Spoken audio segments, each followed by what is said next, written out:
Here we are. Maybe we have everything Maybe. right today. Maybe not. I feel like I'm in the wrong seat, so. Yeah, that's the hot seat. Is that what it is? So if I'm warm today, that's why? Yep. Okay, that's fair. I like it. It's like, what button do I push? It's the hot seat button. I pushed the wrong button. There are a lot of buttons over here, so.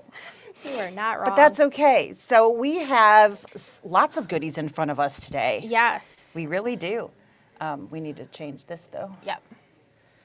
Not that it mattered yet. So today we have all kinds of stuff to talk about. Everything always happens all at the same time. Everything always comes up all at the same time. So It's all or nothing. it's all or nothing.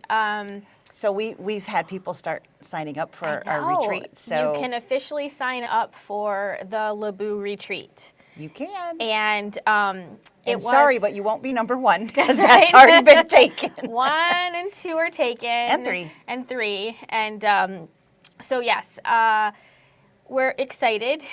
It was brought to my attention this morning that if you follow the link on the website to the hotel rooms, there are some hotel rooms that are a little less expensive than the block of rooms that we have reserved. But the hotel There's has a reason for that.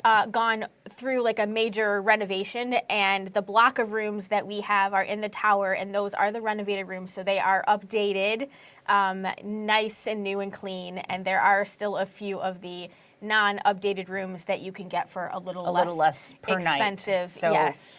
You certainly can, if you're, since you are registering for your hotel on your own, you can pick whichever you want. So Right. if you don't care whether the room is newly renovated, you could go for the little bit less per night if that's something that interests you. And I think it was, I don't know, $10 or $15 difference. It wasn't greatly different. I mean, my personal opinion, I'd rather have the fresher stuff personal. But, that I mean, doesn't... We're going to spend a ton of I'm not time gonna, in there. You're going to hang where out I'm with gonna lay my us. head. So, Right. this is important, Right. I'm just kidding. And we don't know, that's the thing, you never know about hotel rooms, right? The prices do go up and down based They on do. So on it's all just that the stuff. estimated time that what it's going to be when we are actually coming up closer and all of that Exactly. good stuff. So.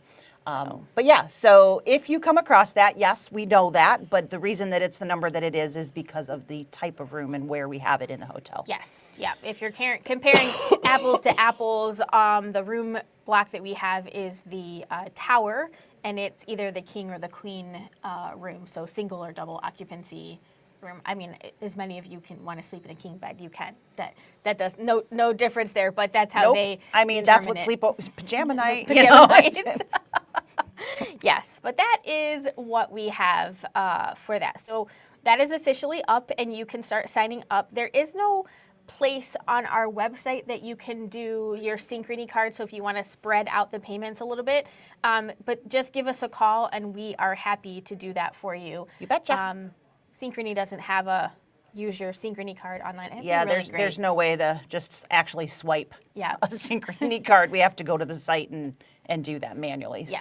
So we have that. we do. So if that is what you would like to do, just give us a buzz. We'll take care of you. Otherwise, you can do that all on your own. Yep. And And if you are traveling, there is a thing on there. yeah. You got like the day before and the day after too. Yep. And then snap us a picture of if you're traveling via plane, then we will give you a sewing machine at no charge that you can. No promises exactly what that will be because it'll Right. depend on what we have come September, what we Yes. have available to bring over. But we will, if you are flying, because we understand that's not the simplest thing to do. Right. So, And okay. then the Michigan Shop Hop magazine went on sale, and that is your passport to all of the fun and exciting adventures. There are over 100 shops participating this year, and that is all of June and all of July. So if you would like to participate, you can You can pre-order your pre-order magazine. your magazine. So yeah, all of that just came up yesterday and today, and I was like, oh, there's a whole bunch of stuff here. Whole bunches. I guess it's perfect because it is National Quilting Month, so it's perfect for us to have it is. quilting news. Absolutely. Yes. Absolutely. So, hi to Shirley and Miss Vicki. Thanks for typing and saying hey. And yeah, so we've got a whole bunch of stuff to talk to you about today, different options for different things. And I'm going to let you start. Okay. So actually, the one on the right, the pictures, let's add that to the stage. There we go. Dun, dun, dun, dun. Dun, dun, dun. So we were going to talk about free motion feet. And so just this year, we have a third option for free motion feet available. It is only available currently on one machine. The new top of the line. So either machine. the Avenir or the Radiance, depending upon what brand you are in preference of. Yes. But it is a really cool foot. Yeah, we finally have a stitch regulated foot. They call it integrated ISR stitch regulator or something like that, instead of just stitch regulator. Yep. It's a weird 3-digit.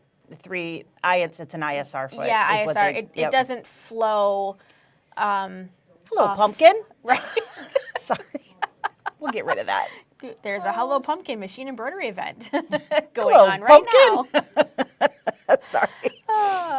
And so we have I that don't know available. what pops up on my computer Right? during class.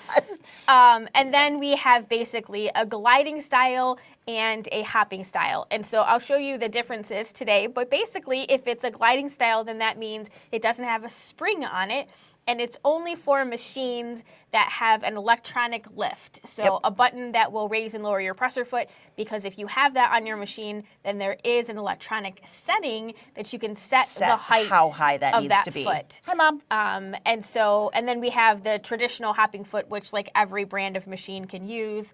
There's a spring and there's a little lever that goes over top the of needle bar the needle that keeps it moving. and that's what makes it hopping, hence the hopping terminology. So The one you should use at Easter. yes, Yeah, for sure. only Easter. Only at Easter, Yeah. but you should totally use it at Easter. So 3 types of free motion feet, and then in with that, there are also other kinds of feet, like subcategories of those feet. Yeah, do you want an open toe, closed toe, yada, yada? Yes. Those different types of things. And also going back to the ISR stitch regulator foot, there are different toes available for that. So there's an echo, there's an echo version, there's a glide kind of version. Yep. It's not specifically glide, but it kind of looks that way. Yep. So there's some different options that you can change out on that one as well. Next. And then we have ruler work feet. There are 3 types of ruler work feet. There's a couching type. Rolls right off there. I doesn't know. Bleh. A closed toe and an open toe. And the only real difference between them is what you're going to be looking at like directly in front of you. We have a bigger picture. We have the actual feet here, so I'll show you more specifically. The only one that I would say is like the couching foot is definitely a foot that you can use for multi-purpose things. You don't have to use that for just couching, but it's really hard to use a standard foot for couching. Right. So because the hole, it's like trying to catch the thread in the Grand Canyon versus the tiny little hole, and that's basically the difference between those. And then next. This is just a little snippet of like domestic machines and the ruler foot sizes. So we talked a little bit last week about shank and understanding what shank your machine has. There is an adapter, but when it comes to ruler work, you don't want to use the adapter. Not if you can help it. Not if you can help it. So if that's the only way that you can make it work, then okay. But it's really not recommended. It is recommended to have the correct shank foot for your machine. Yes. So this kind of gives you parts of that too. And we'll talk about the differences and why, not just so the height of the shank on your machine, but also the corresponding the actual rulers. height of the foot Yep. in the comparative to the ruler. Exactly. If you use the wrong style of rulers with the wrong style ruler foot, you could actually damage your machine because you could actually sew over top of the ruler. You could hit the ruler because it slides underneath the foot if Right. you're not using the correct pieces together. So we'll talk more about that in a couple minutes. And I think that's it for that one, right? Yep. It's not going anywhere? Nope, it's not going anywhere. Okay. Remove. Ding, ding. Okay, now we're here. And then next one. This guy? That one, yes. Oh, you know what? I must have forgot a picture in there. So somewhere there's also supposed to be a picture of open toe, closed toe, and couching. I mean, echo. I didn't see that. No, it probably. So there was a closed toe and an open toe on the last one On of the this, last but one, I didn't yeah. see a couching. Yeah, it's probably because the lovely thing, the file was too big, so then I split it, so I must have skipped one. But anyways, in regular free motion quilting feet, you have basically an echo, and then you have opened and closed toe feet, and you have metal, and you have plastic. And now we have all of them, so we'll show you live on those. So this little guy here is a little bit about troubleshooting. So I am going to show you how some of the feet work here. But honestly, once you put the foot on the machine, the rest of the time you're going to spend basically troubleshooting what's going on. Because it rarely is perfect the very first time you put everything on your machine. And it may be perfect like 80% of whatever it was you did, and then you turn it over and you go, oh, crud. It doesn't look so great that on the doesn't back. look so good on the, it looks great on the top. Right. And so you got it going, everything, the stitches are even, you're doing great, but your curves are so crazy, you got these big fancy eyelashes. Yes. We all want long fancy eyelashes on our face, but not on the so back much of on the our back quilt. of our quilt. Yes. So I also decided that it's going to make that as small as I possibly can. I was just say I can't read any That's of all that. right. If you so- hit the little corner button right there, yep, it'll make it bigger for us for a minute. Oh, I can read that. So the very first thing, if you're having skip stitches, and when it doesn't matter if you're doing free motion quilting or something else, the very first thing that you want to do is you want to check your needle. When was the last time you changed your needle? We ask that question a lot. It isn't because we like hearing ourselves talk. It's really because as great as it is to sell a package of needles, we don't really make money on needles. So that's not, we're not just trying to sell you some stuff. There's a reason behind it. There is a real reason, for sure. Yeah, so change your needle. If it's a brand new needle, you might need to change it again because it might be the type of needle. Might be the type, or it could just be a bad needle. There is such a thing. Yes. So. And the other thing that I want to point out, I have this conversation with people a lot of times.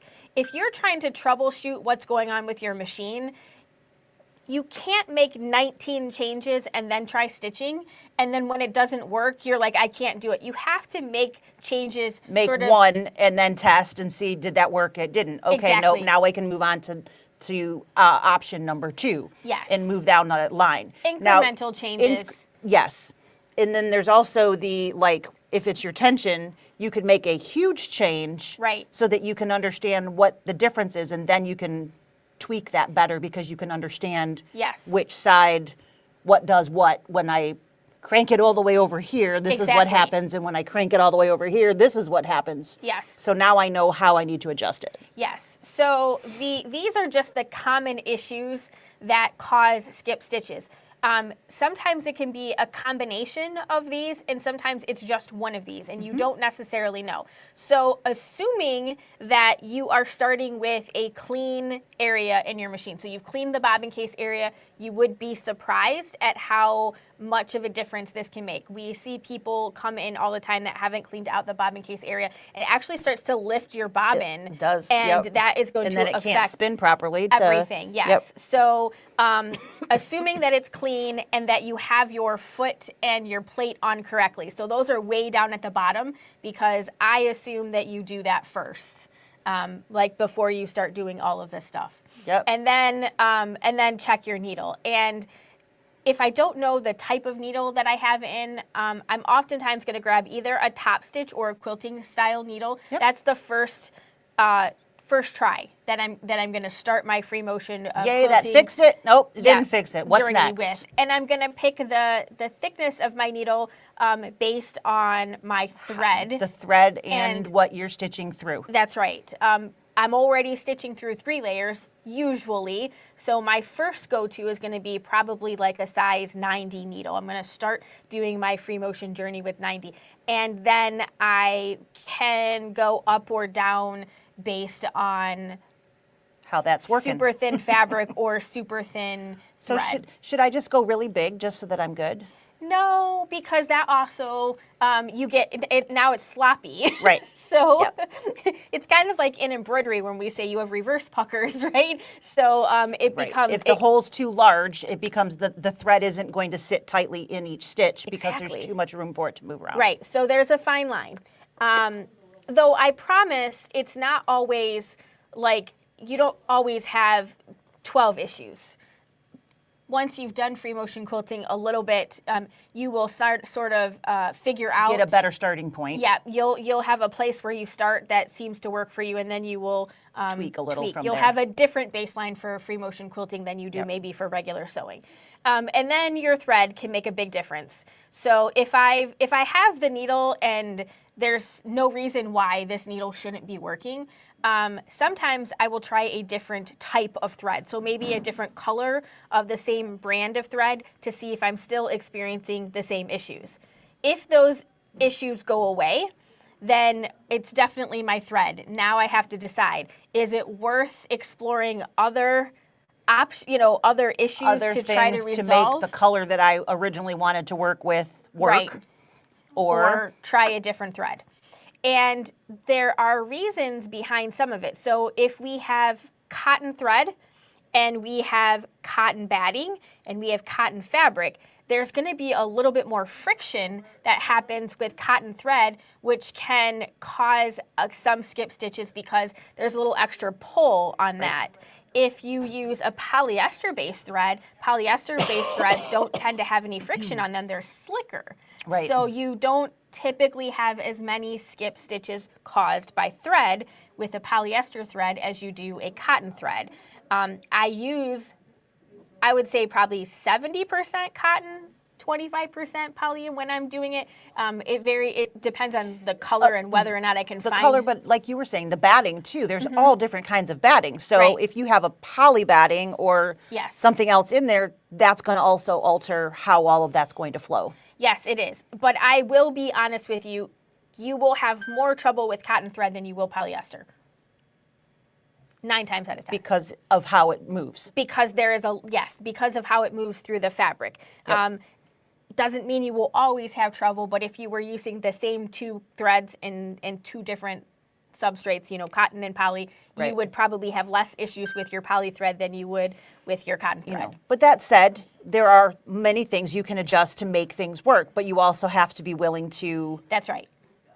take the good with the bad on some things. This is what the thread I want, so I'm going to get it the best I possibly can, and Yes. that's where we're at. Exactly. I use cotton thread all the time, and so I kind of know where to start with the cotton thread because I know what it's going to throw at me. So Right. it's like putting the car in 4-wheel to prepare for the snow. The snow. Yeah, Exactly. I have Absolutely. that. So you're frustrated sometimes at the beginning, but you can move quickly past that once you do that. And then tension, and we're going to talk more about tension in a minute, but tension is so if it's not your thread and it's not your needle, it That's could going to be the next step. Yes, it could be your tension. Though before your needle, your thread, and your tension, it could be you. And unfortunately, when it comes to free motion anything, you are usually a very big portion of the problem. Right. Because of how you're moving things, how you're sitting, how fast you're trying to go, how Yes. slow you're trying to go. You have to find where you marry yourself to the speeds of the machine Yeah. so that everything's going together. Yeah, you find a rhythm. So the smoother you are, more consistent You're yawning, I'm coughing. We're a great pair today. Sorry, Yeah. guys. The slower you are, not necessarily slower, the smoother you are, the more consistent your speed is, the less likely you are to have those pesky eyelashes that we're going to talk about, and or skip stitches. So if you know that you're very you're very jerky when you're doing this project, it could just be that, and you could just keep trying until you smooth out a little bit to see if you get those issues. This is where the joke of, have a glass of wine and then go back. Oh, yes. Because if you can relax a little bit more, Yeah. you're more apt to be a smoother. Not Yeah. that we're promoting everybody go out and get drunk. That's not what we're saying. But Yes, if you relax. can relax, it will make all of that go smooth. Yeah. Tucker's like, wait, what? Yeah. So, but I mean, just the thought process of that, if getting yourself to relax, because if you're tense, it's not going to be smooth stitching. There's just no way to go there. I have made this comment more than once. Oh, that's a 2-glass wine quilting. That's a project that needs 2, not just 1. Right. But honestly, for me, some type of music that has a pretty consistent, not super slow, like not love songs, but not Rage Against the Machine either. So something not in heavy the middle. metal. Not find a nice little. Yeah, find something.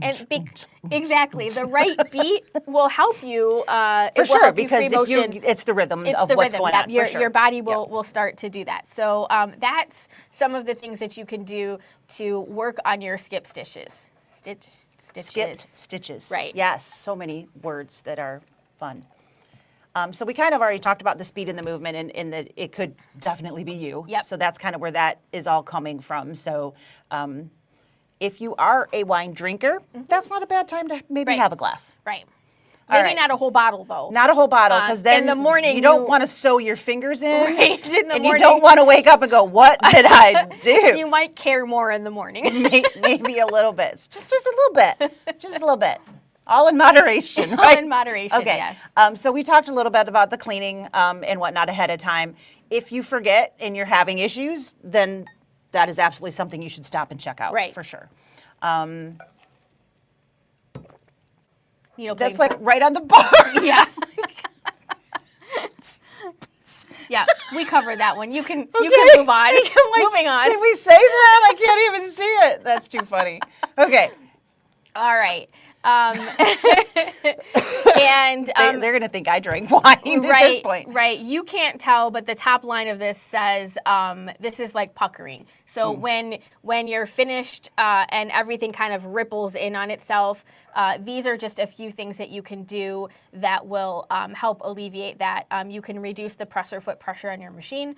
Not all machines have this ability, but lots of them do. And this will help with the fabric getting pulled too tightly, or the foot itself from like pushing your fabric along, increasing your stitch length. When you're doing free motion quilting, this seems like a logical answer, but you increase your stitch length on free motion quilting by increasing your speed with the needle, not necessarily the actual button on your machine. And then if you don't have your layers of fabric basted together, this can also prevent the fabric from laying nice. So it looks great on the front. You turn it over and you have pleats, puckers. It looks like a hot mess on there. Well, and even sometimes if you have basted, but then you're pushing the fabric, you're going to end up with extra at the other end, and it doesn't have anywhere to go because it's basted into position. So if you're using pins, it keeps it in position. You can remove them easily as you go, as you are moving. Versus if you've just basted around the outside edge, that fabric in the middle can still shift. And unfortunately, you're going to end up with a pucker at the edge because you're kind of pushing it as you go because you're doing this. This is what we're doing. So we're literally pushing our fabric around. So the pins and the temporary adhesive are definitely. Yes. And then when you are basting it, try not to overstretch your backing. So I see people do two things. I see them just lay it on the table and then they pin everything together and then they sew everything together, or they stretch everything super taut. Both of those are wrong. So what you want it to be is you want the fabric, it's kind of like embroidery, right? We want the fabric to be smooth, but we don't want it to be stretched. We don't want to be distorting the grain. Your grain. So, like tape it to the table so that it's smooth. And I don't want to use the word taunt because taunt is not correct. You just want it to be smooth and non-wrinkled. Yep. So, and then... Stretching backing, that was that one. Yep. And then... reading along, huh? Right? I'm just like, yeah, she's doing great. I'm just going to sit over here. This is the eyelashing. So I don't know if anybody's asked a question because we can't see that go let's do there. This real quick. Just to see. Just hi. Hi. It's okay. You're late. Oh, I just talked to you on the phone. It's all good. All right. So yeah, the, do this one. Yep. Dun, dun, dun, dun. If you have questions about something that we're talking about, just type those up and we'll come back to it. We'll come back to you. We can't see the chat We zoomed in so we can actually read what we because I have. made the words too much on the thing. So So the pretty flower looking things are not intended to look like pretty flower looking things. This is the back side. Yes. And this is what happens if you move too quickly, especially in a circular or curved motion, Yep. is when this happens in general. Yeah, so we call this eyelashing because it kind of looks like pretty little eyelashes. And most of the time, this happens on the back of the quilt. But you can get it on the front. You can, yeah, every once in a while. But a lot of times, it's much more prevalent. Yeah. And so it's also harder to know that it's happening. So you Yes. do have to continuously check and make sure what you're doing is working. Yep. And that's not just the top. You have to check on the back as well. Yes. For yes. this specific reason, exactly. And so this is just a couple of things about what you can do. Again, your threading path. Different types of machines, always thread your machine with your presser foot up because the tension discs are up. And also, if you are using a slippery thread, it can slide out. Sometimes when the thread Comes off the spool, it comes off in a loop. larger loop, and therefore it gives it more play, and it can actually move out of position. Yes. So it doesn't mean you misthreaded it; it just came undone. Yeah. Which is oftentimes how your bobbin comes out of the tension is because of a loop and Yes. it's slippery or what you get a larger Exactly. section. That So- happens when we're doing all kinds of different things, embroidery and different types of things. Absolutely. And then again, your needle. So, going back to the beginning, make sure that your needle is in good working order and that it is sized appropriate for Whichever the thread and fabrics the that you're fabric that using. you're using. And then your sewing speed. This is probably it is the hardest part. It's probably also the number one reason that you get eyelashing, and it's because you are moving the fabric is moving too quickly for it to complete the rotation that it needs to create this that stitch. So you're moving the fabric before it finished, which is how you get the drag. Exactly. And so I always tell people it's like trying to tie your shoe with two bows and not an underhand. So, it just doesn't work. It just kind of falls out. So that's kind of what happens when we do that. And for whatever reason, when we get to those corners and we're turning, we all speed up in the turn. Because we're pushing the fabric too because fast. we're pushing or pulling the fabric. Right. And so that happens very frequently, which is why they're kind of showing you that eyelashing. You can't really see an eyelash unless it's on a curve. It just looks like a sloppy stitch. It looks like a sloppy stitch. Right. And then tension adjustment. So modifying the top and the bobbin tension. If there's looping on the fabric back, tighten the top tension first, and then you can adjust the bobbin tension in smaller increments if the issues persist. And the thing that I want to point out about everybody, whenever I talk to people about adjusting the tension, everybody gives me this look like, oh my God, I'm not supposed to do it. I promise you, if you weren't supposed to do it, you wouldn't be given the opportunity to do it. You would not have the ability That's right. to do it. They wouldn't provide you a button or a knob or whatever it is. Right. Yep. And whether it's an electronic machine or a standard machine, you always can take a little note as to where you started, and then you can make your changes. The thing that I always want to point out, and Lisa touched on that earlier, when you're adjusting your upper thread tension, you need to make a larger change than you think. So if your tension is at 4 and you change it to 4.25, you are going to see zero change. Nope. But if you go from 4 to 5, you are likely to see a change. Now, if I move from 4 to 5 and it looks really good, I might try to back down a little bit to see. Did I need to move it that far? Did I need to move it that far? But I certainly am. I will never get there if I go 4, 4.25, 4.5. I'll spend all day long. So make a bigger change. Now, if you're working on touching your bobbin case, make a smaller change. Because a little means a lot down there. There's a difference. Yes. So Yeah. quarter turns, quarter turns of the clock. Like, if you're at noon, go to 15. Go to the 3 position on there. So about a quarter from wherever it's at Exactly. of the needle. That's not a needle. The screw, the line in the screw is what we're talking about. So look at where that's going. And that's what turn. you're making the adjustment on. That's your gauge. And I cannot remember what happens from 3 minutes ago. So when I make a change in my bobbin case, I write it down and I put on a sticky note. I was gonna say, sticky notes should be a permanent thing next to your machine so that you can make notes of all kinds of different things. And because otherwise I'm like, where did I start at? How far did I really go? Is the screw still in there? I had a lot of wine. I'm really not sure.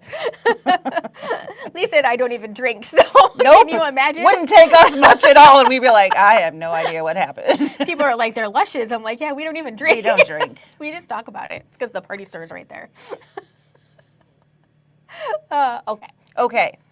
So now here is a little bit of information about about the actual tensions on the machine. So every manufacturer picks a weight, they pick some thread, and it's usually a 50 or 60 weight thread, and that's how they basically, they had to start somewhere. Yeah, that's their normal.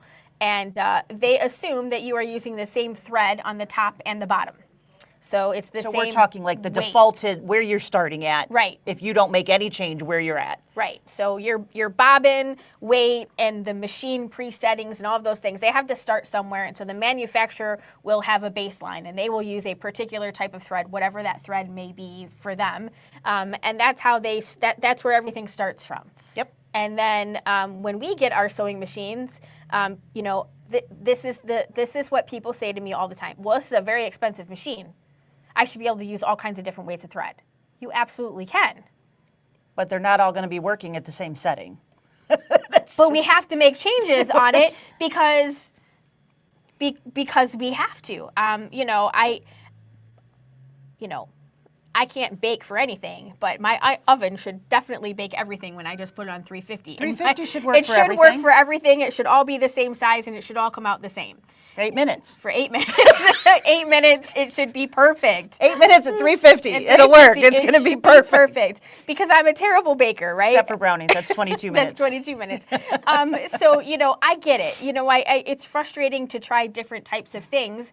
And I always tell people, if the fear of making these changes is overwhelming to you, the easiest answer is the same thread on the top and the bottom, because you are going to have to make a lot less changes if the thread is balanced from the top and the bottom. And not only that, but from a visual perspective, if they're the same color as well as the same weight and type. You can't tell. You can't tell if something is coming up a little bit or pulling down too far or something. Right. If it's the same color, I don't want to say it doesn't matter, but it kind of doesn't matter. Right. Because you can't see when it's not balanced. Exactly. If you have navy blue on the bottom and white on top, because those are the colors of your fabrics. Right. If you don't have it well balanced, you're going to see white on the bottom and navy on the top because it's going to pull one way or the other. So you have more work to do depending upon what your choices are. Exactly. So you just have to. I wish there was a better answer, but I didn't make the rules. They don't ask us for anything. And in fairness, this is why a lot of people don't free motion quilt, because it takes effort to get good at it. Right. It's not like I can sit down, hey, I can sew a straight line, I can make a quilt. Right. Well, that's not how this works. There's going to be like Alcohol's Anonymous for free motion quilters. There should totally be a specialized group. We could have that on Tuesday nights because we've got everything we need right around the corner. Free Motion Anonymous. We got a bakery for our sugar high. We got I'm sorry, just kidding. Okay, where are we at? Yep. So different types of threads. Yes, Yep. And so again, don't rely just on the machine. Some machines do have something that really truly is automatic tension, but lots of machines just have an electronic tension, which is not the same as auto adjusting for you. So right. Your top and your bottom threads can be compared to kind of a tug of war. So you want your equal strengths to come. And so if you have one that is thicker and stronger than the other, and the weaker one is definitely gonna affect the overall. You're gonna end up with how your stitch looks based on that. End up in the mud pile. So you don't want to be all muddy. No, that's bad. So you've got all kinds of different factors. Again, so many different variables, and all of those variables will make a big difference in the overall look. So we always start with adjusting the top tension for balancing the strength of the threads, because that is what we have the easiest access to. Some people have easy access to their bobbin tensions, but not everybody does. But we all have easy access. Easy access to the top. To the top tension. Okay. Absolutely. Next. Yep. Okay. So this is a little bit of just talking about things that can create tension issues and sort of why. So again, that top piece there is talking about Batting. yeah, the different types of batting. So cotton batting creating more friction than your polyester, leading to different stress on your thread. Your fabrics, so if you have something that is tightly woven, it's much harder. It's take harder effort to go through. Right, it's harder to pull that thread down. Your top thread, the thickness and the material affect the stitch quality. Again, cotton and polyester, all of that stuff requires adjusting. You're balancing your stitches. Metallic threads, you need something super loose. Your bobbin thread, cotton threads have more grip, which is beneficial for piecing quilts, while your polyester threads are better for your quilting. So the first time you ever attempt free motion quilting, Yeah. you should have everything in cotton. Yes. And you should have metallic thread. Right. Totally. Yes. You'll be so happy with the result. Ask me how I know. The choices we make. Right. And then like maintaining the balance, right? Sometimes if we increase our upper thread or our bobbin thread tension, now everything is so tight and the thread just constantly breaks on Snaps. us. Yep. So there is, it's kind of like, it's a very delicate balancing act. But I promise, once you figure out your balancing act for your machine, you really have a good starting point and it just moves on from there. So one of the things that you've mentioned in older video, I don't know when or what we were talking about, but having a bobbin case that is your quilting, free motion quilting bobbin case. So you've already figured out what tension that should be. You use the same types of threads for all of your projects.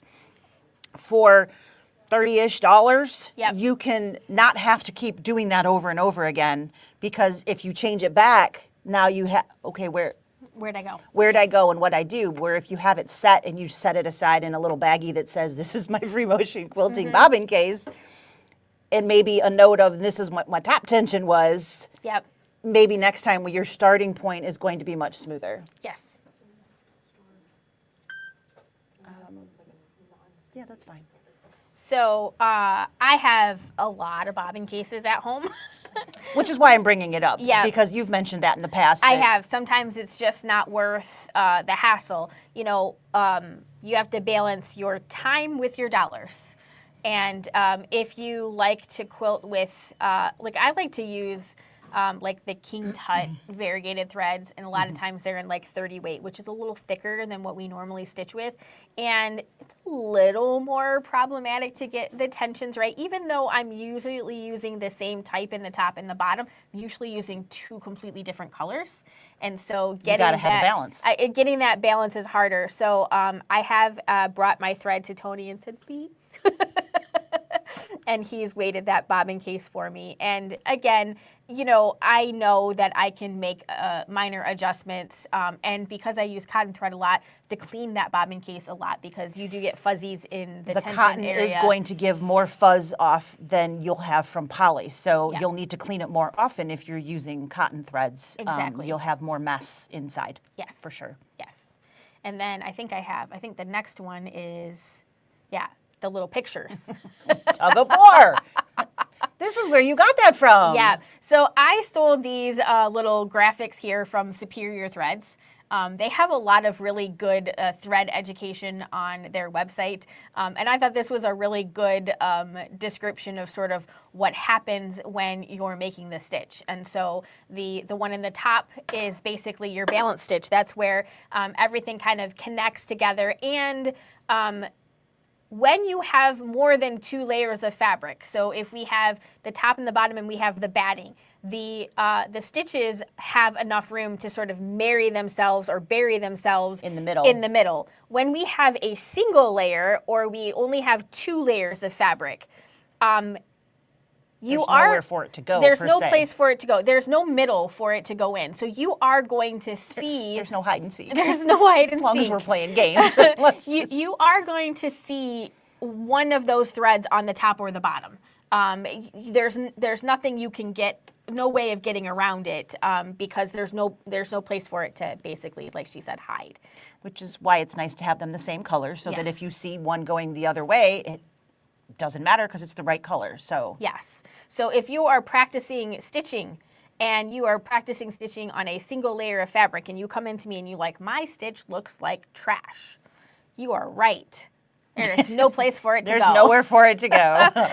Let's double that fabric up and try that again and see. It still might look like trash and we still might have to do something, but it definitely At does least it's not a better starting spot. look than, great on a single layer of sure. fabric. It will always look, one side will always look heavier than the other. yes, yes. And so this is just a little diagram of what's happening if the top tension is too tight. Loosen the top tension, and loosening it lowers the number. And then if the top tension is too loose, you can tighten it, and tightening it again increases the number. So that's that. All right. I think that's let's it. Exit here. Look at that. All right. Hey, guys. And then we're gonna go here. We already did that one. Oh, yep. You're good. Good job. I was like, what'd I do? On my page, it looks like you just added. You were adding the other one back to the stage. No. Yep. All All right. right. Did we just hellos? We didn't miss any Just questions, hellos. so No. we're good there. All right. All right. So that was a lot of talking about just troubleshooting. Yeah. There we go. And now let's show some feet. So let's go over on this screen over here. Okay. So the first one, let me show you the new big foot. So I can't plug this into the machine yet because we didn't bring that machine over. But this is what the brand new brother and or baby lock stitch regulator foot looks like. So this is the cord, and it plugs into the back of the machine, kind of like the same place that our Move It foot that we talked about last week. Plugs into. And then this is the little infrared sensor on the bottom. That's what's going to read the grain of the fabric as we're moving things around. And then this foot is removable. So it does come in and out. And there's a little push thing, I think. Yep. There we go. It's in the easier back. when it's attached and it doesn't move. And so there are currently 3 different soles for this. That's the closed toe. Yep, closed. There's an open and an echo. Yep. And the echo kind of resembles a glide foot that you could use. I put it in upside down. Oh, yeah. There we go. So that's what that foot looks like. And this is currently only available on for use on the Avenir or the Radiance. Yes. And so these are like the standard quilting feet. And so this was the type that we were talking about that was hopping. And so it's got this little spring-loaded dude. And this happens to be a clear hopping foot. And then this is the little spring, and the spring is what makes the foot hop. And then this is like a metal version, but this one would be considered an open toe, because I know it's hard to believe that it's open in front. So I know, it's crazy. What a description. Right? There's a closed toe version of this too, which is round and metal versus like this one. So you can get, of course, an open toe plastic as well. It just looks like it's been broken. It does look like it literally it's been just looks like somebody broke it. But that is correct. Yep. Oddly enough. And so let me just put the foot back here. And those are generally low shank. There are high shank available, but most of them that you'll see, like easily accessible, grab it, whatever. Mm-hmm. So you'll want to pay attention when you're. Yeah, when you're paying attention. They do. There definitely is a high shank version. They of do this. make it, but the most commonly found ones are low shank in that. Yep.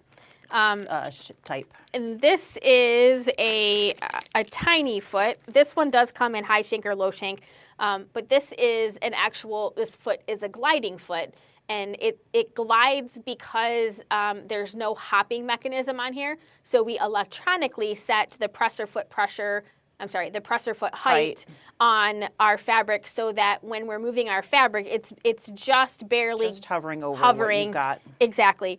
This is actually my favorite free motion quilting foot for me to use on my Luminaire because I like the tiny little. You can see what's going on because you don't have anything else blocking it. Yeah, there's nothing in my way. And Yep. then this is what an Echo foot quilt looks like. They all look pretty much the same. Some of them will have red lines around them versus just clear, but there are rings, and the ring is basically, so each ring is like a 1/4 of an inch away from the center needle position, which means if you're using that to quilt beside something, I can be a 1/4 of an inch away from it or a 1/2 an inch away from it, depending on what part of the foot I'm using on. So that's why they call this style an Echo quilting foot. Because you're echoing the edge of your applique or your whatever edging that you're doing. Yep. And then we have the different types of ruler feet. So this is a high shank ruler foot.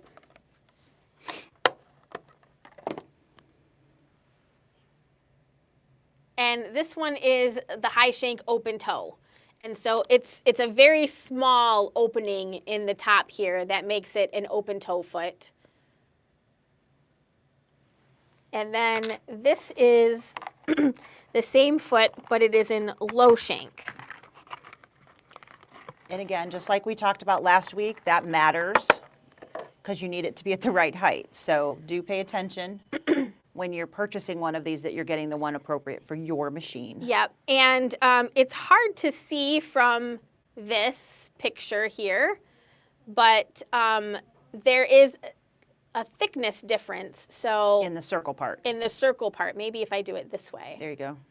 Angle down just a little bit. There you go. All right, so the low shank one is here, and it's a little skinnier than the high shank one, but it's also substantially shorter this way. So the distance from here to the bottom of the foot is substantially shorter than this one. So if I lay them right next to each other, you can see that. And so what happens is, let me change this camera for a sec. There we go. Let me just slide this just a tad bit. There we go. So if I have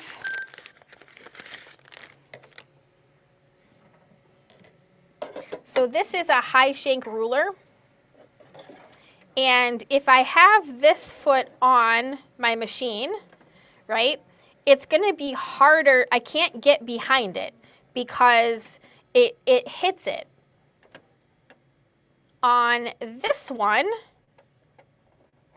because this is the actual high shank foot, I've got lots of clearance all the way around. Now, if I have a low shank ruler, they're skinnier. They're skinnier because of the clearance here. What happens if I have a skinny ruler and a large foot? All of mine are high, I'm sorry. Yeah, it's okay. Then what happens is you can actually slide the ruler right underneath the foot. And which of course is bad. Exactly. That's how you can kind of mess up your machine by using the wrong ruler height with the foot. So in addition to getting the right shank, you Yes. also have to purchase the right shank ruler. Yes, and they are different in heights. Most of them are like a 1/4 of an inch thick for high shank rulers, and they're like 3/16 of an inch for low shank ones. And but that does make a difference. You want that Oh, camera? sure. So high shank 1/4 inch, and then this one says low shank 3/16. So there's a difference in them. And we sell these. They're like a starter kit of different accessories that you can get, and there are different shapes in there. And then Westerly or So Steady, they sell a plethora of different types of things. This is their Quilt Like a Pro project kit, and inside here you kind of have a sampling of everything. It includes a ruler, so you can purchase this in high shank or low shank. So you've got the ruler, and then it has all kinds of different things for templates to making that, your spacing gauges. There's a template set in here that has all kinds of different things. There's your crosshair guide in here for lining up where to put everything. And then there's actually like a little pattern in here that kind of walks you through how to doing do the different types. Each of the different types, and then walks you through the different ruler parts. They also have a really, really, really large video catalog on YouTube of all kinds of different ways to use their rulers and different things like that.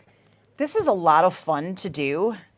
It is, you still have to have consistent stitching. Yes. So there's definitely a, still that learning curve. Like what were you saying, I can't walk and chew gum at the same time? Sometimes I This cannot, is definitely you got to walk and chew gum at the same time, because you have to have a consistent stitch, and you have to move specifically around the ruler, not just moving your fabric. You're moving your fabric next to the ruler. So you're literally guiding this along each edge as you move, and you're, of course, this is stationary, so you have to get your fabric to move freely along that route too. Yep. So while you're paying attention to that, you're also paying attention to the speed. You're also paying attention to where am I going to go next, because you've got lots of different things that you're thinking about when you've got a ruler down there. Yes, absolutely. The other thing that I want to point out is there's a wide opening here. That is there so that you can choose the height of your foot. So what you do is when we go to put this on, we can raise and lower this based on the thickness of our fabrics. So because these are not hopping style feet, we need to make sure that we'll actually, it's going to hover at the right position. Exactly, and we have to be able to, if the machine is applying a ton of pressure downward, you can't move. You can't get that. No. You can't move all of the you parts can't and move pieces all of your underneath. pieces at all. Yep. And so it doesn't really matter. There's not a lot of difference between like the Baby Lock and the Brother ruler foot versus the Westerly feet. No, there are definitely different rulers themselves that are available from the different companies, but the actual foot itself is going to be pretty much the same. Yeah, and so we have a really large template crosshair ruler that we used here, and I just drew on the fabric here. Can you? So those lines, of course I picked a fabric that already has all kinds of lines on it. So there are blue lines on here that I drew in order to, and then a little dot in the center here, so that I know where to like place my templates at. So I'm going to just put this foot on.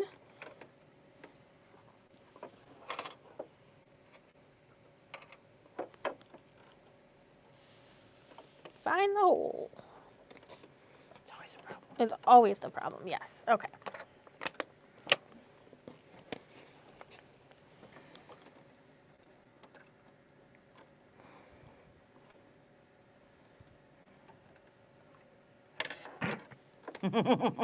Harder than it looks. Unfortunately, you can't start it and then put the foot on. It doesn't work that way. I was trying not to have my hand like all the way in, but that's just not going to happen. No, it's not. So I basically put the foot down so that then it's partially on there, and then I can just kind of test the height. So I want it just so that it's just touching. Just barely above. So I want to be able to move this freely underneath, and my foot is already down, so I know that that's going to be, you don't want it to be too far above, because then you don't want your ruler to have any chance of slipping. Sliding underneath it. I want to make sure that I can get my foot around the ruler, but my ruler can't get underneath my foot. So that is the goal. So I drew some lines on here, and You can do free motion quilting with a ruler work foot. It's just a little bit thicker. You do still need to tell your machine that you're on free motion because you need to be able to drop your feed dogs. So I don't necessarily need to do anything else. I just need to tell the machine. Now, when I put the machine up in free motion quilting, the foot height, we must have the foot height set on here. So I'm actually going to drop this just a little bit lower because it raised up a little bit and it was too far out. So traditionally, you will pull your bobbin thread up to the top. You do that for two reasons. One, so that you can see that it's actually catching down there.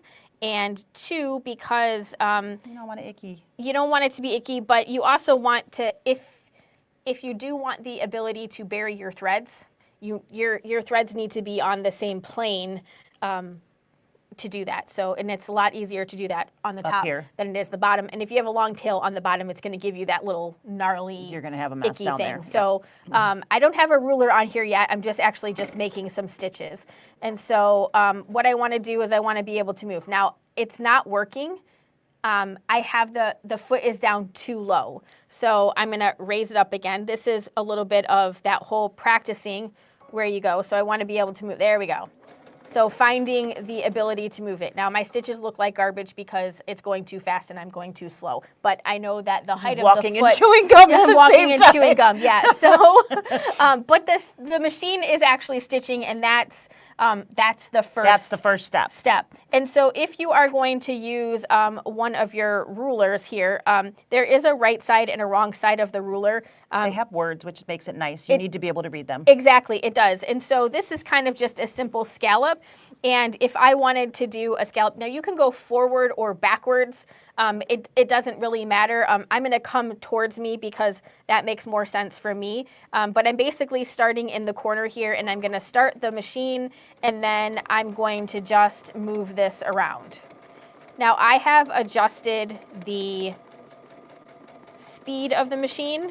So it can't go any faster than centered. Yeah, I'm kind of trying to do that. There are also grippy pads that you can put on the bottoms of these, which make this so that I put them on this one. Yep. So it doesn't slide on your fabric. This is going to hold down a lot easier than this guy right here. Yeah, because that can shift around super easy. It definitely can.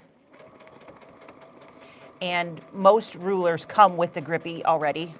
You may not like the amount that it comes with. You may want to have extra or something, but yeah, they do come with. Absolutely. And so here is what it looks like, and I'll try to get close so that you can see. The little scallop, you see the little bumps? Yep, and there you go. You see, like, I got some small stitches. I got some really big stitches down there, so it's not super great. And then I'm going to turn it over so that we can see the back. I actually didn't do too bad. Yeah, you did pretty good. But I am using the same thread in the top and the bottom. Oh, here's my first starting stitches. You can see those are garbage, right? That's the big jumps. So tiny. Definitely not what you want. No. Now, we are always much more critical of our own stuff, but, I can be critical here so that you can see it's you can see how tiny those very beginning stitches were. Yeah, they're not even at all. But also, you want the pin? Sure.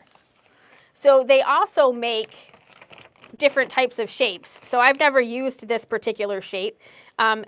They have a little, like a little key in the corner so that you can actually get it inside your foot if you need to, or you need to get outside of it. Since I have the foot up. How close do you think I can get?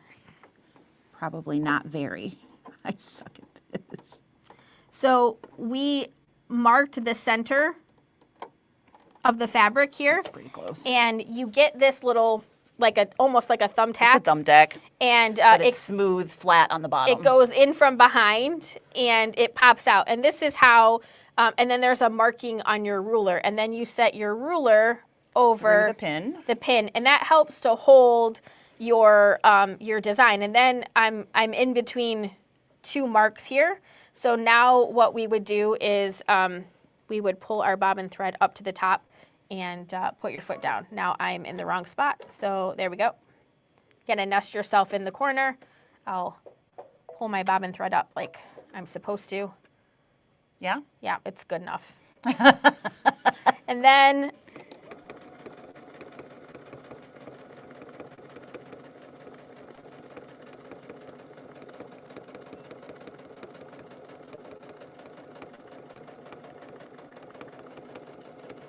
Oh, I didn't do a very good job.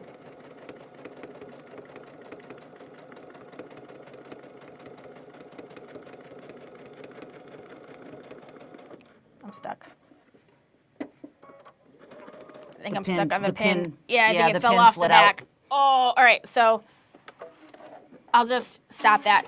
This is why you want a bigger table. Yeah. Well, in all fairness, an extension table, you need to have working space the size of the whatever ruler you're using for this exact reason. So we'll show them. You can see how bad I am at ruler work. And honestly, when I have a bigger space, I'm not much better. I'm not, ruler work is not really my thing. I'm more of a collector than an actual doer. Every time we do something like this, though, I always want to do it again. Right. And then I get all excited. Oh, I could do this. And then I do like one thing and then I put it back away. So you can see I came out of the edge of the ruler. Came away from the edge. Yep. Yeah. And then otherwise, I didn't do too bad. And then right there is where the pin fell off the back of the table. And then I couldn't bring it back forward. But it's not difficult. It just takes a little bit of practice, and of course, having the right working space is definitely helpful. Absolutely. Did I give you the tack back? I have the tack put away. I was like, did I lose it already? Nope, you handed it to me. So that is basically that's essentially free motion quilting. Whether or not you're using a ruler doesn't really matter. I'm typically I'm the loops and swirls. Loops and swirls. That's typically what I would do. Same. And so basically what I do is I just do a little bit of practicing, and I'm like, okay, that's not bad speed. And then I try to keep at a consistent pace. Obviously, I can't talk faster. As soon as I talk faster, you move the fabric faster. I move faster, yeah. So I have to talk really slow in order to move that. But I'm pretty decent at doing, we didn't change the camera. Shit. Shoot. So, try that again. Here we go. I was so intrigued with you watching you, I wasn't paying any attention. Right. Like, wow, look at her go. So I don't do too bad with general loops, and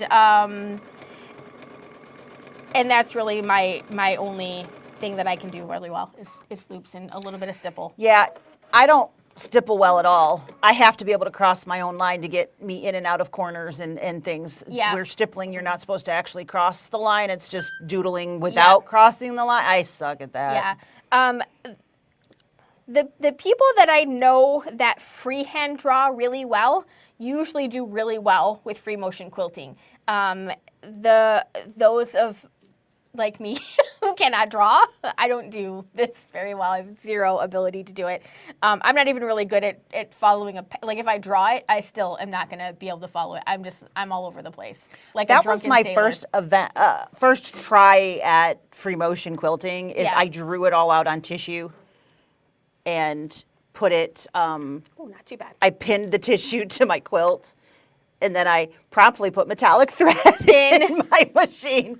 That looks pretty good. Yeah, not too bad. Look at you. Fancy schmancy. So, yeah, there's a really big stitch. But I didn't get That was when you started talking? I can't. I obviously cannot. I can't free motion quilt and chat at the same time. Well, it's very difficult, yes. in fairness. I mean... It's like I said, I can't You did better than I would have. And chew gum at the same time. You did way better than I would have. So. And the more you do it, the easier it becomes. I will tell you that the first free motion thing that I do is...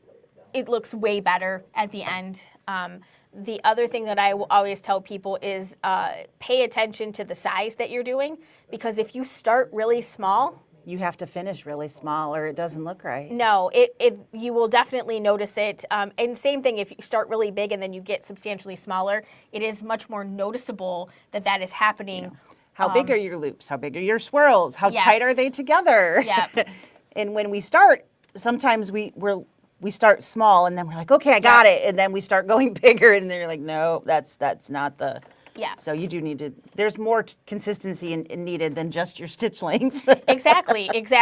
And I love the look of custom quilting, and I just don't have the patience to do it myself. And like I can afford to send my quilts out to have them custom quilted, but there's a part of me that doesn't feel like it's worth it. Not that the quilter's time is not worth it, but the fact that my cat is going to barf on this quilt as soon as I put it down on the floor makes me feel like I probably really shouldn't wanna have do spent that? $500 having that quilted because, you know, anything that I own also belongs to the cat unless it's on the wall. Actually, it belongs to the cat and you borrow it. Right. I mean, let's get real. So, and that honestly, that's why I bought my first. That's what led me to my Luminaire is the IQ designer portion and the ability to create custom quilting inside my embroidery machine. That is what led me. I gotta have one of astray these. from the dark side, as Tony would say. Which is a wonderful thing to be able to do, but sometimes Sometimes it doesn't even fit. that doesn't fit, and you can't get it to be the way that you want it. One of the things when you're starting out with free motion, they'll tell you, you know, depending on if you take a class or something, they might give you a piece of paper and a pen and literally doodle the lines, because if you can draw it, you can generally stitch it. So the Right. more you get the feel of that consistency and how do I make the turns and how do I Yep. make the loops and yada yada, practicing with your name is one of the things that you'd probably get in a beginner free motion class, because again, if you can write it, you can Yep. stitch it. So it's something that you have that muscle memory of what direction to flow in and Yes. that kind of thing. Now, But you're not going to quilt a whole quilt with your name. So I mean, you might. I mean, you maybe. do. Yeah. I like to put like if it's a baby. And their we name know in the there. name, Yeah. put the baby's name and mama, Yeah. and just different things. If you can fit that in, it's kind of a fun, Right. fun thing. Now, I used to have really nice handwriting. It's getting worse as I get older. on a long arm machine, it is completely the opposite, and I'm 1,000 times better right off the bat Because you're moving the machine, not the fabric. because I'm drawing with the pencil versus the Yes. paper. This is like drawing with your piece of paper, With your pen stuck, and you just have to get it right? Because that's definitely how we write our names, is with the pen in a singular in a position and we move in a clamp in that a you move the clamp and paper you move the underneath of paper. it. But on a long arm, Absolutely. we write. So you know, which like is- the coronet or you just in free motion mode, not Yeah. even having to be digitized from that perspective. It is definitely an easier, and it's also easier on you because we Yes. tend to be like. When we're free motioning, your shoulders are going to hurt, your back's going to hurt. You can only go for so long Yep. before you have to take a break. Yes. Moving the machine, you can move them with your fingertips. They're so, right. and they generally have free stitch regulators. They in have them, stitch so regulators, it makes right. it a little bit easier They too. also have ruler bases and ruler work, and it is a lot easier easier. to hold a machine with one hand, your ruler with the other hand, and move it around versus Then pressing down. hold the ruler, press it down, and move my fabric, but Well, when you're not. pressing on the ruler, you're Pushing your pushing the fabric fabric down, down. which makes it harder to move the fabric. That's so right. there's a lot of nuances that you kind of work through. But it's all a lot of fun. It can be very scary to start it. Yes. And we That's hear how we that a started lot. with the troubleshooting. Right. Because that's honestly, if you can figure out how to get from point, oh crap, to all right, that's where that stress can then be relieved and you can have some fun with it. Exactly. It's also a lot more fun if the back is going to be like up against the wall, maybe in a frame, and it doesn't matter what the Doesn't back matter. looks like, Yep. then hey, have some fun. But that's not usually the case. Usually it's a quilt or something like Right. table runner that you're going to see the back. But Right, right. The other thing that I always tell people is that I encourage you, like if you are at a store and you see a quilt that, like at Kohl's, really look at the quilting. It's atrocious. It really is. Yeah. And the reason, and I don't say it to point out how bad it is. I say it because it's Don't be important so hard on yourself. to remember that we look at when you are looking at the quilt, you look at the whole. You don't look at the individual stitches. And And if it's a gift, whoever you're gifting it to is most likely going to do the same. It's just the big thing. They're not going to be like, you messed up right there. right, if they do, just take the quilt Take back. the quilt back and don't ever give them anything else. Give them the card. Here, buy one at Kohl's. Make sure you point out the flaws to them too. Yep. But yeah, we tend to get laser focused on the parts of the quilt that we have messed up, as opposed to doing the whole thing. So So I have the True Stitch thingy. Do either of you know how to use it? Yeah, it's really just it's a mechanism that basically Put just on top of the quilt. yeah, it sits on top of the quilt, and then there's a piece that goes underneath it, and based on how it's moving, it regulates the stitch. Based on how fast you're moving How the fabric. fast you're moving the fabric. That's basically like the first style of stitch regulated thing that we have. It's okay. It was never I always felt like everybody said it was much better than it really was.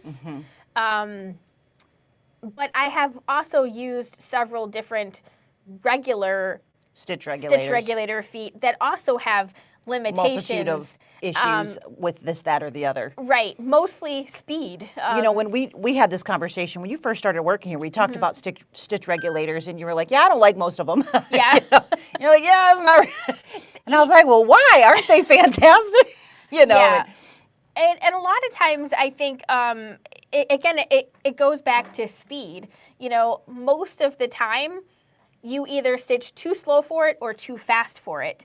And, you know, the slower you go when you have a machine or something that is regulating the stitches, it kind of has a hesitation on the needles, kind of. So you get like almost like a pause, and that makes it jerky. So you get like those weird skip stitches. And then when you stitch too fast, it's too fast. It has to be able to see the grain of the fabric in order to know how quickly to move. And because we move so fast, it can't see it. It's like a blur. Yep. And so then you're not regulating your stitch anyway. Yeah. I will say that I think that, you know, part of that conversation we had was, well, you know, Brother's not going to put out something that's not right. doing what they want it to do with that. Right. So that's why we haven't had a stitch regulator foot prior to, because they were still perfecting it in their heads Yes. of what they wanted it to do. I have not had a chance to play with it. I don't think you have either. We have a floor model, but neither one of us have really gotten to actually sit down and play on the machine a whole lot. So we haven't had a chance to actually test it out. I have seen other people using it. When I went to convention at Brother, they had them there, and they were using it. And they, you know, they said, here he goes, look at it. And it did. It looked really, really good. Yeah.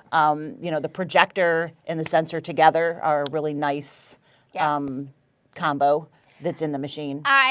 We're going through some growing pains with our new machine, and we're getting new updates. And I would like to wait until It's ready. Until the big things are done in the updates. Partially because I don't want to feel disappointed with it. Like I Right. don't want to feel like that didn't work. Or I know it has the potential to, I just want to be able to say, oh my gosh, it's perfect, because I know it has the potential To be there. Yep. so much better. So for me, it's kind of like, I don't want to be. You don't want to be disappointed, so therefore we're waiting. I don't want to be the person that's like, oh, I sewed through my finger, or No, none of us want to be that person, you for know, sure. or I wasn't using it correctly because I have a preconceived notion of how a stitch regulator is supposed to use. Fair. So I am anxiously waiting. I have done a little bit of sewing on the machine, and it does sew beautifully. So I've embroidered a couple projects on it. I haven't sewn on it at all, but other than just demo stuff. Yep. But I haven't sewn anything and I did on a it. little bit of IQ work in there, and it stitched out great. So they're making just huge strides each time they make an update on the machine, and it is going to be. Yes, one fantastic. of the things that I really, really, really, really want to do is get just a small. I don't want to do big, but I want to do the picture play of the same thing and all of the different filters, so that we can have a hang up of, you know, this is what this one looks like, this is what this one looks like, and that takes time, and you know, those don't stitch out quick, and that's the one thing that I'm really wanting to get into. Yeah. Because I'm not super big on the Jane quilting. says she can't see any difference when I use it. When she's using her True Stitch, that's been there for a sec. Yeah. So maybe you're just really good at free motion quilting. That could be. But it could also be, I think they have to be, it definitely has to be charged. So I will assume that It had juice. It had juice, because I definitely think that makes a big difference. So I've not used it. We've talked about it before, but I've Yeah. not used it. Don't you have to keep moving it? Yes. Yeah. So you do have to, and I think it has. It has a limit pretty, of how far out it can be a from. pretty small area. So It might not be placement proper or right, whatnot and too. sometimes it can be like the difference between does it work depend, and it might depend on you. Like try moving it behind instead of in front front. or on the side. So sometimes the placement of it will make a big difference. She's like, you funny. You're not perfect yet? Come on. So Yeah. but that is Too fun. But yeah, this can be a lot of fun. Yes. You are not going to sit down and be aces at it on your first run out. That doesn't happen. I mean, now Beginner's luck. Beginner's luck. I suppose it's out there. Gosh, what's the lady's name? Short blonde hair. That came in and did free motion and ruler work and stuff with us. Do you remember what her name? It was before you were here, but we've had this conversation. Patsy Thompson? Patsy Thompson. Now that woman can make you have some serious, like, yeah, I suck, because she is. I don't even know how you get that good. I mean, Right. obviously practice, but holy crow, can that woman free motion quilt? It is absolutely amazing. So you can absolutely get there, but it's going to take some effort to if you ever have the opportunity to watch her though, she's amazing. Absolutely amazing to watch. But anyway, okay. Thanks for hanging with us today. We went a little bit over because we always seem to go a little bit over. Yep. But A lot of stuff to cover. We did have a lot of bits and pieces to show and to talk about, and we talked about the event up front. Yep. At the beginning. Was there anything else you wanted to talk about? Anybody need a good deal on a Solaris or a Luminaire? Call us. Yeah, we have a couple, and we are in the process of actually getting everything priced out. We're going to run a used machine, previously loved, because it sounds so much nicer, doesn't it? Yeah. Sale. So we'll have discounted used and previously loved and all of those good things. So yeah, if you're looking for one, we definitely can help you out. Because pretty soon we're gonna have to just we're gonna have to We're gonna sit need a new on room. them and We're order gonna and need do a our new- work. Need a new room. It's like, holy crow. So yes, thanks so much for joining us. Thank you for the comments. I'm glad you guys enjoyed today's episode. Yes. And don't forget to like and subscribe and all those good things. And we will see you next time. We do not know what we're talking about next week. So we'll figure it out between now and then. Yep. All right. You get it. Oh, yeah, that's me, isn't it? Yeah, I'm not used to being over here. Next one. Next one down. Yep. Yeah, scroll down a little. There you go. Okay, so yeah, I usually just say goodbye and then she Yeah. pushes all the Up, buttons. up. There you go. This All right. one. Bye! And, oh, this one.